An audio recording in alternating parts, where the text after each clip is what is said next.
We have team coverage for you all night on this blizzard, historic blizzard. The main highways are pretty good for the most part, we're told, but the secondary roads are trouble in some spots. News 8's Mackenzie Maynard begins our team coverage tonight in Meriden. And Mackenzie, how are the roads in the Silver City? How do they appear to you?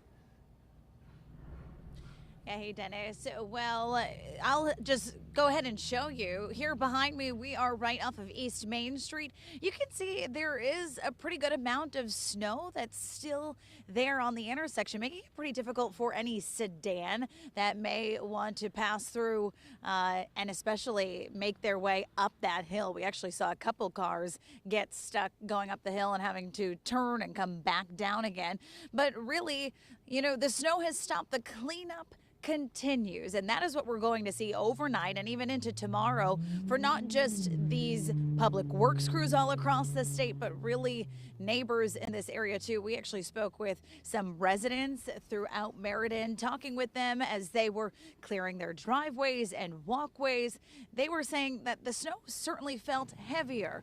That's something that we've heard Joe, Gil, and Scott talk all about in the past 24 hours, is just how dense and wet it is, and that was certainly felt every time someone picked up that shovel. We talked with one woman who knew how to pace herself, and thankfully her son stepped in. Actually, my son was FaceTiming me. I put him on a FaceTime on my car so he could see what I was doing, and he was like, I'm on my way out there, because he lives in New Haven. I just was like, let me take a piece at a time. That's how I always shovel. I try not to do anything that's strenuous to my body. If I get tired, I go in the house for a few minutes, have me a cup of coffee or something, and then I come back out and start again until I'm done. No more snow. My back is hurting. I don't want to shovel anymore.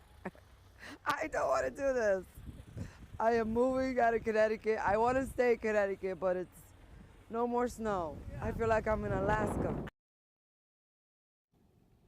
You can't help but feel for Emma. I think so many of us today, once you put the shovel down, you start feeling the back pain. You really are frustrated with just how active this winter weather has been. Unfortunately, I had to break the news to her that there is more snow in the forecast, but I blamed meteorologist Steve Teeling for that. But in all seriousness, if you have yet to dig yourself out from under the snow, certainly take it slow, take it easy, and if at all possible, certainly ask for help.